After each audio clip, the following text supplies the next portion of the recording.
Bismillahirrahmanirrahim. Assalamualaikum warahmatullahi wabarakatuh. Kembali lagi dengan saya Ulfa Hironisa dalam mata pelajaran Sejarah Indonesia kelas 11. Oke, pada video kali ini saya akan menjelaskan bab 5, yaitu tentang pendudukan Jepang di Indonesia.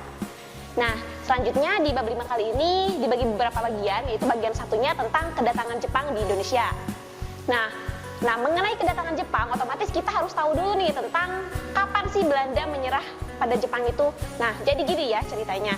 Nah, kan pertempuran Belanda dan Sekutu dan dengan Jepang ini bermula ketika Jepang itu mengebom kota Pearl Harbor tahun 1941. Nah, serangan-serangan Jepang ini terus dilancarkan ke beberapa daerah kekuasaan blok Sekutu gitu, dan salah satunya ke Indonesia. Dan hal ini membuat orang-orang Sekutu ini mundur dari daerah jajahannya gitu. Dan akhirnya pada tanggal 5 Maret tahun 1942, kota Batavia ini jatuh kepada tangan Jepang. Lalu akhirnya di tanggal 8 Maret tahun 1942, Belanda menandatangani Perjanjian Kalijati yang berisi tentang penyerahan seluruh wilayah kekuasaan Belanda kepada pihak Jepang gitu.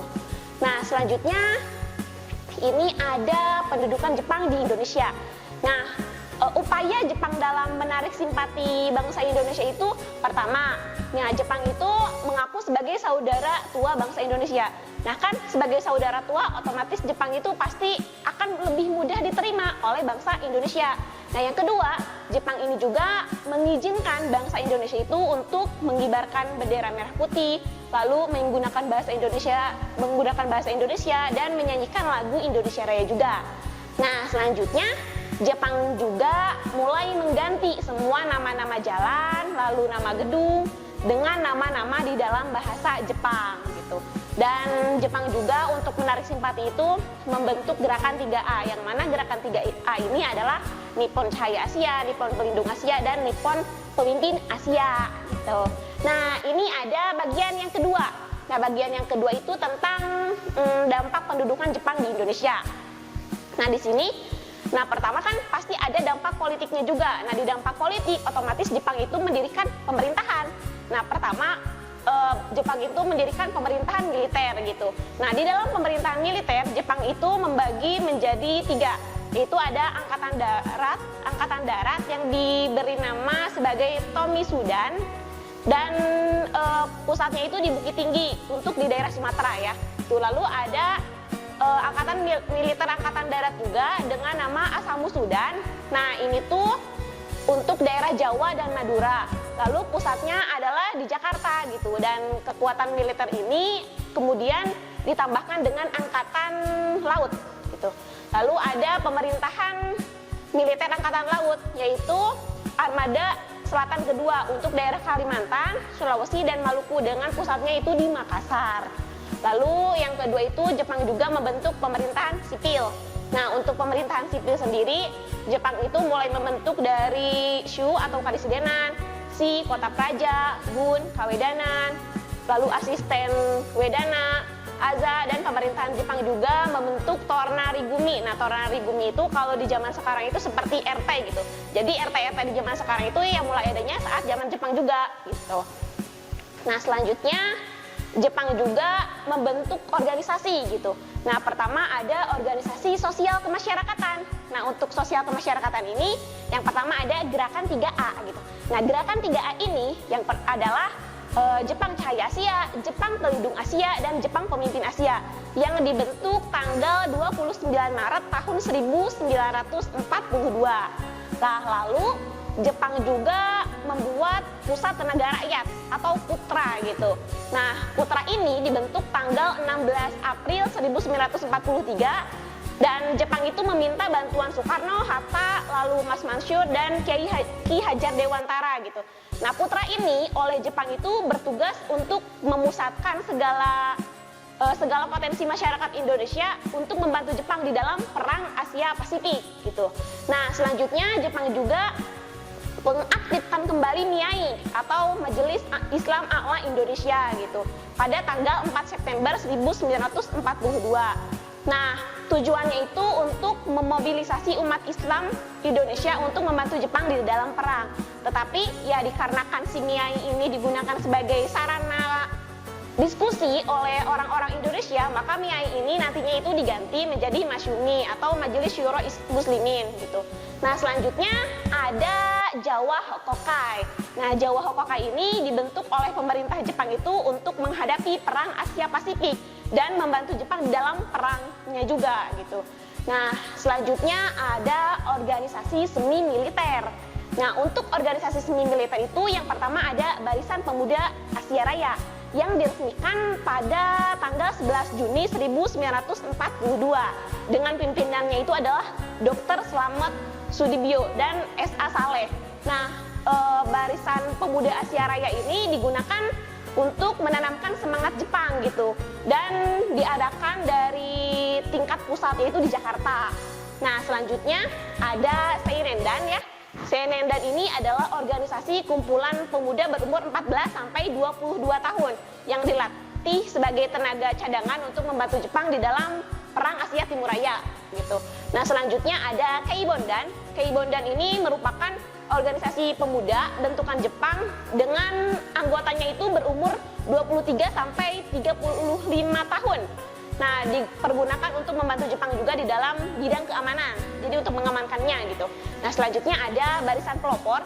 Nah, Barisan Pelopor ini didirikan pada November tahun 1944. Melalui organisasi ini juga diharapkan adanya kesadaran rakyat untuk berkembang sehingga rakyat ini siap untuk membantu Jepang di dalam mempertahankan Indonesia dan dalam perang Asia Timur Raya sih untuk akhirnya gitu.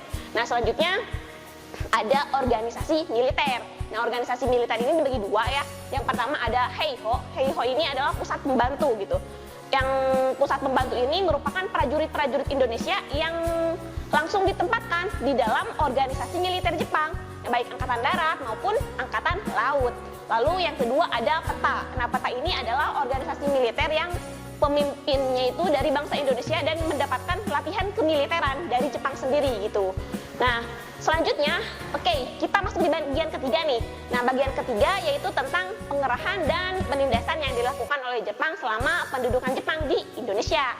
Yang pertama, ada ekonomi perang. Nah, Jepang itu selama masa pendudukan di Indonesianya mengenalkan konsep ekonomi perang kepada bangsa Indonesia gitu. Nah, konsep ekonomi perang ini merupakan kekuatan ekonomi di Indonesia itu hanya digunakan untuk kegiatan perang Jepang, untuk kepentingan Jepang gitu.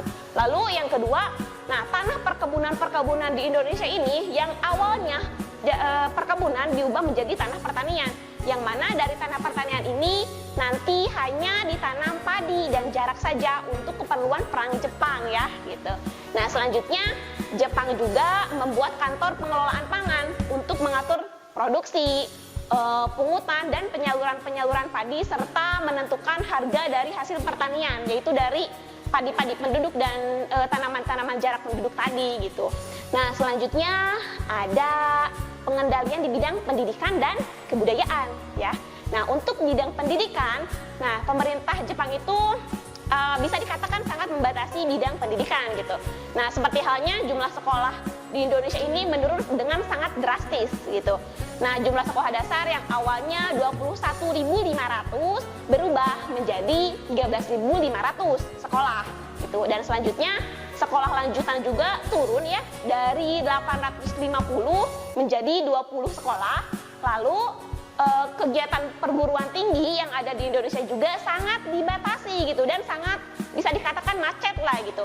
Dan muatan kurikulum yang diajarkan di sekolah-sekolah juga lebih ke mata pelajaran Jepang gitu. Adapun mata pelajaran Indonesia ini hanya digunakan sebagai mata pelajaran utama dan bahasa pengantar saja gitu. Kemudian untuk bahasa Jepang ini menjadi mata pelajaran yang wajib di sekolah. Nah, di sini mengenai kebudayaannya, nah para pelajar juga merasakan bagaimana merasakannya gitu. Nah, para pelajar Jepang ini ketika di sekolah harus menyanyikan lagu Kimigayo. Nah, Kimigayo ini adalah lagu kebangsaan Jepang. Lalu semua rakyat Indonesia termasuk para pelajar juga harus menghormati bendera Hinomaru yang merupakan benderanya Jepang. Dan di sini juga mereka harus melakukan gerak badan Taiso serta Seikere, atau Seikere ini adalah pemujaan terhadap dewa matahari yang dari Jepang itu gitu. Nah, selanjutnya ada Romusa ya, pengerahan Romusa. Oke. Nah, untuk menopang perang Asia Timur Raya, Jepang ini mengarahkan semua tenaga kerja dari Indonesia gitu. Nah, tenaga kerja inilah yang nantinya kita kenal dengan nama Romusa atau dikenal Romusa lah ya gitu. Mereka ini dipekerjakan di lingkungan terbuka, misalnya di lingkungan pembangunan, kubu-kubu pertahanan, jalan raya, dan lapangan udara gitu. Dan di sebelahnya ada gambar tentang ketika Romusa ya gitu. Nah, selanjutnya di bagian 4 ini kita akan membahas tentang perjuangan meraih kemerdekaan pada masa pendudukan Jepang ya, tentang perlawanan-perlawanannya lah gitu. Nah, pertama itu kita bagi dua ya. Yang pertama ada cara kooperatif dan yang kedua itu cara bersenjata gitu. Nah, untuk cara kooperatif sendiri itu dilakukan oleh tokoh-tokoh nasionalis yang duduk di lembaga-lembaga penting bentukan Jepang gitu. Misalnya seperti di Putra sendiri, Soekarno, Muhammad Hatta, Ki Hajar Dewantara, dan Mas Mansur ini membangun dan membangkitkan semangat nasionalisme bangsa Indonesia yang sempat luntur karena adanya tekanan dari pemerintahan Hindia Belanda gitu. Nah, selanjutnya ada perlawanan bersenjata nih. Nah, perlawanan bersenjata yang pertama itu kita lihat dari perlawanannya rakyat Sukamana dari Tasikmalaya itu sendiri gitu. Nah, perlawanan ini bermula ketika penolakan santri-santri Pondok Pesantren Sukamana di Singapana yang dipimpin oleh Kiai Haji Jainal Mustafa gitu. Nah, mereka ini disuruh untuk Seikere atau menyembah matahari lah gitu. Tetapi kan mereka itu agama Islam ya, otomatis mereka menolak gitu dengan perintah Jepang ini. Nah, sehingga dengan hal tersebut di tanggal 24 Februari tahun 1944 terjadi pertempuran antara rakyat Sukamana yang dipimpin oleh Kiai Haji Jainal Mustafa dengan pihak Jepang gitu. Tapi karena perlawanan yang tidak seimbang, maka rakyat Sukamana ini kalah dan nanti si Kiai Haji Jainal Mustafa ini ditangkap oleh Jepang, lalu di penjara dulu dan nanti dihukum mati oleh Jepang. Nah, selanjutnya ada perlawanan dari rakyat Indramayu. Nah, perlawanan rakyat Indramayu ini terjadi pada bulan April tahun 1944. Nah, disebabkan oleh adanya kewajiban menyetorkan sebagian hasil padi dan pelaksanaan Romusa yang telah mengakibatkan rakyat yang sangat menderita berkepanjangan gitu. Jadi ya karena Jepang itu memberatkan mereka, ya otomatis mereka melawan gitu. Nah, selanjutnya ada perlawanan peta di Blitar gitu. Nah, perlawanan peta ini berlangsung di kota Blitar pada 14 November tahun 1944 di bawah pimpinan komandan peleton bernama Supriyadi gitu.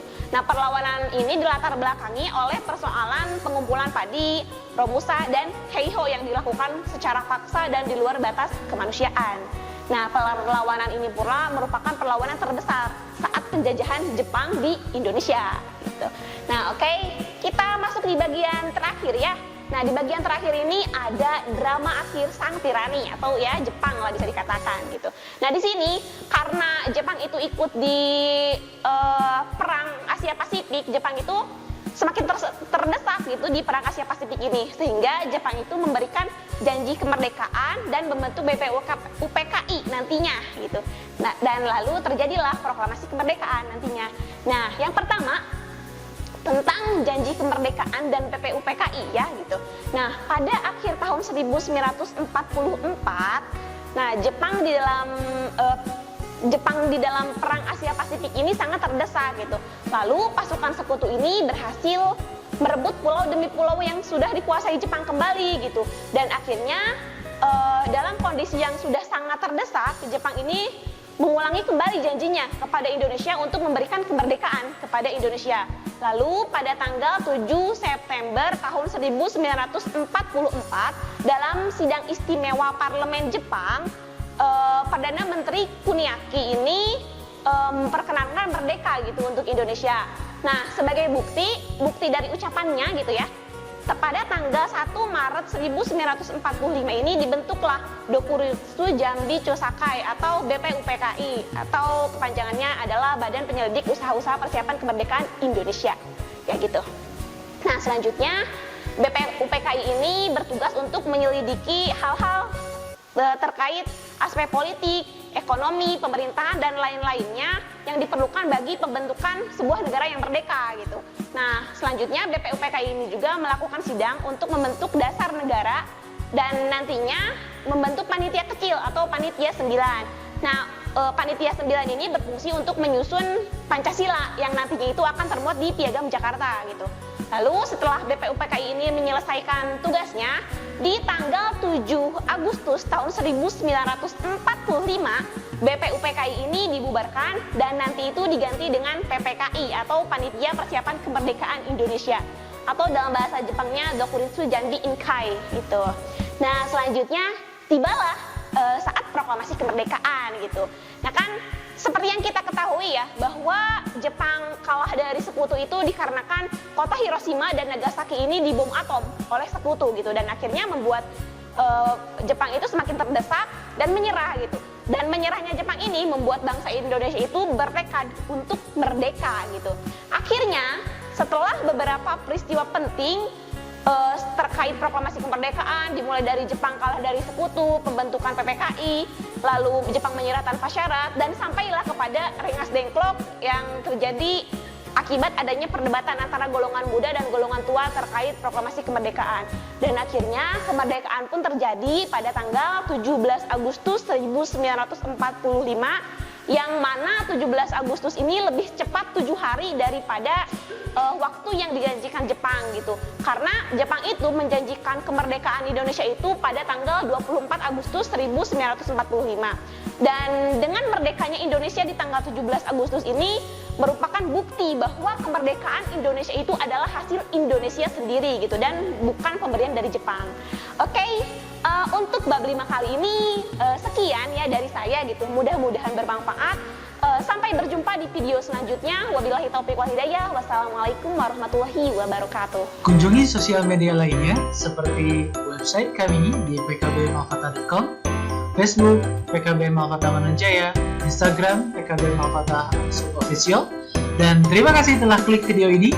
Jangan lupa like, comment, share, dan subscribe untuk menunjukkan dukungan kamu terhadap channel ini.